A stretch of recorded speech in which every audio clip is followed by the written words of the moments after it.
लेखक कौन है? तो यहाँ पे इसका सही आंसर हो जाएगा ऑप्शन नंबर ग यानी मैक्स मूलर।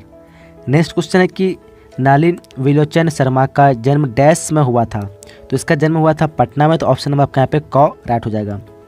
उसके बाद क्वेश्चन नंबर तीसरा है कि मैक्स मूलर के अनुसार सर्वाधिक संपदा और प्राकृतिक सौंदर्य से परिपूर्ण देश कौन सा है? तो इसका सही आंसर हो जाएगा आपका ऑप्शन नंबर क यानी भारत। उसके बाद क्वेश्चन नंबर चौथा है कि सेन साहब अपने पुत्र को बनाना चाहते थे, सेन साहब जो अपने पुत्र को क्या बनाना चाहते थे? तो ऑप्शन आपका यहाँ होगा क यानी बिजनेसमैन या इंजीनियर। उसके बाद अगला क्वेश्चन पांचवा क्वेश्चन है कि मदन ने कासू के कितने दांत तोड़े डाले? तो इसका सही आंसर होगा ऑप्शन नंबर ख यानी 2 दांत। अगला क्वेश्चन है कि प्लेटो का संबंध किस देश से है? तो इसका संबंध है यूनान से, ऑप्शन आपका डी यहाँ पे राइट हो जाएगा।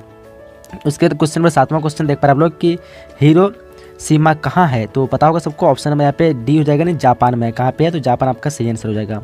उसके बाद अगला क्वेश्चन नंबर आठवां देख पा रहे आप लोग कि हिंदी के आदि कवि कौन है? तो यहाँ पे इसके सही आंसर की बात करो तो ये हो जाएगा आपका ऑप्शन नंबर डी यानी सरहपाद। उसके बाद अगला क्वेश्चन नंबर नौवां देख पा रहे आप लोग कि बहादुर का पूरा नाम क्या था? तो इसका सही आंसर होगा ऑप्शन नंबर ख यानी दिल बहादुर। अगला क्वेश्चन नंबर 10वां क्वेश्चन कि बहादुर कौन था? तो बहादुर क्या था? एक नौकर था, ऑप्शन आपका यहाँ पे ग राइट हो जाएगा।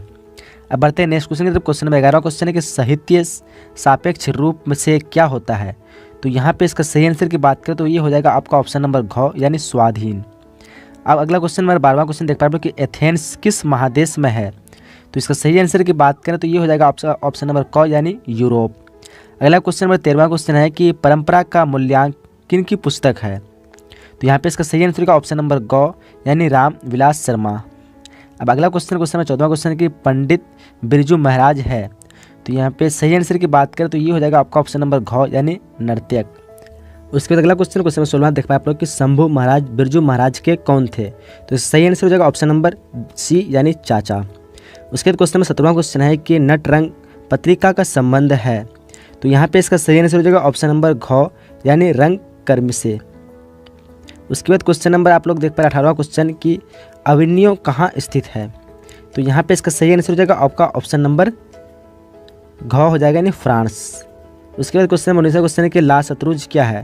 तो यहाँ पे इसका सही आंसर की बात करो तो ये हो जाएगा आपका ऑप्शन नंबर ग यानी ईसाई मठ। उसके बाद क्वेश्चन नंबर 20वां क्वेश्चन देख पा रहे आप लोग कि सुकुमार गंधर्व है? तो ये कौन है? ये हो जाएगा आपका ऑप्शन नंबर डी यानी शास्त्रीय गायक। उसके बाद क्वेश्चन नंबर 21वां क्वेश्चन है कि यथासंभव में कौन सा समास है? तो कौन सा समास हो जाएगा? ये हो जाएगा आपका ऑप्शन नंबर डी यानी अव्ययी भाव समास। अगला क्वेश्चन नंबर 22वां क्वेश्चन है कि अपवाद शब्द में कौन सा उपसर्ग है? तो इसका सही आंसर हो जाएगा ऑप्शन नंबर क यानी अप। अब अगला क्वेश्चन है कि संत मछली लेकर क्यों भागा? तो क्यों भागा था? ये हुआ आपका ऑप्शन नंबर डी यानी कुएं में डालने के लिए, ऑप्शन नंबर आपका डी यहाँ पे राइट हो जाएगा। उसके बाद क्वेश्चन नंबर 24वां क्वेश्चन है कि झोले में कितनी मछलियाँ थी? तो झोले में 3 मछलियाँ थी, ऑप्शन आपका यहाँ पे सी राइट हो जाएगा। क्वेश्चन नंबर 25वां क्वेश्चन कि बिस्मिल्लाह खां के बचपन का क्या नाम था? तो यहाँ पे आंसर हो जाएगा ऑप्शन नंबर ग यानी कमरुद्दीन। उसके बाद क्वेश्चन नंबर 26वां क्वेश्चन है कि नियमत का एक अर्थ होता है? तो इसका सही आंसर हो जाएगा आपका ऑप्शन नंबर ग यानी वरदान। उसके बाद क्वेश्चन नंबर 27वां क्वेश्चन है कि शेक्सपियर किस भाषा के कवि है? पता होगा सबको, ऑप्शन नंबर यहाँ पे सी बी हो जाएगा यानी अंग्रेजी भाषा के।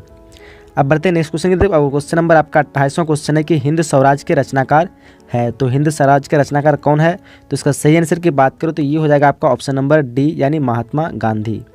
क्वेश्चन नंबर 29वां क्वेश्चन है गुरु नानक किस काल के कवि है? तो गुरु नानक हो जाएगा आपका ऑप्शन नंबर ग यानी भक्ति काल के कवि है। अब 30वां क्वेश्चन है गुरु नानक की रचनाओं का संग्रह डैश ने किया? तो इसका सही आंसर होगा ऑप्शन नंबर क यानी गुरु अर्जुन देव। अब अगला क्वेश्चन 31वां क्वेश्चन है कि मिस्र में से किन्हें प्रेम की पीर का कवि कहा जाता है? तो यहाँ पे इसका सही आंसर की बात करो तो ये हो जाएगा आपका ऑप्शन नंबर ख यानी घनानंद। उसके बाद क्वेश्चन नंबर 32वां क्वेश्चन है कि हिरोशिमा कवि के कवि है? तो ये हो जाएगा आपका ऑप्शन नंबर ख हो जाएगा यानी अज्ञेय। उसके बाद क्वेश्चन नंबर 33वां क्वेश्चन की आत्मजयी किनकी रचना है? तो यहाँ पे इसका सही आंसर की बात करें तो ये हो जाएगा आपका ऑप्शन नंबर ख यानी कुंवर नारायण। उसके बाद क्वेश्चन नंबर 34वां क्वेश्चन है कि हमारी नींद कवि के अनुसार देवी जागरण कहाँ हुआ था?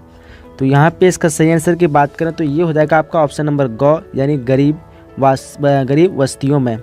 उसके बाद क्वेश्चन है 35 क्वेश्चन कि लौट कर आऊँगा फिर शीर्षक कवि मैं उल्लू कहाँ बोलता है। तो यहाँ पे इसका सही आंसर होगा ऑप्शन नंबर ख यानी कपास के पेड़ पर। उसके बाद क्वेश्चन में 36वां क्वेश्चन कि रैनर मारिया रिक्के किस भाषा के कवि है। तो यहाँ पे इसका सही आंसर की बात करें तो ये हो जाएगा ख नंबर यानी जर्मन भाषा के। अगला क्वेश्चन में 37वां क्वेश्चन के पाठ्य पुस्तक में संकलित रिक्के की कविता का हिंदी अनुवाद किन्होंने किया। तो यहाँ पे इसका सही आंसर की बात करें तो ये हो जाएगा आपका ऑप्शन नंबर ग यानी धर्मवीर भारती। अब अगला क्वेश्चन 38वां क्वेश्चन कि नगर कहानी के रचनाकार कौन है, यानी यहाँ पे आपको बताना है कि इनमें से कौन है। तो ये हो जाएगा आपका ऑप्शन नंबर क यानी क हो जाएगा यानी सुजाता। उसके बाद क्वेश्चन में 39वां क्वेश्चन है कि विसर्ग संधि का उदाहरण है।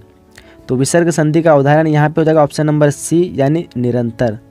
उसके बाद क्वेश्चन नंबर 40वां क्वेश्चन कि स्वर संधि के कितने भेद होते हैं। तो पता होगा आपको ऑप्शन नंबर यहाँ पे ग राइट हो जाएगा यानी 5 भेद होते हैं। उसके बाद क्वेश्चन नंबर 41वां क्वेश्चन देख पा रहे आप लोग कि राजकुमार शब्द में कौन सा समास है। तो इसमें समास की बात करें तो ये हो जाएगा आपका ऑप्शन नंबर क यानी तत्पुरुष समास है।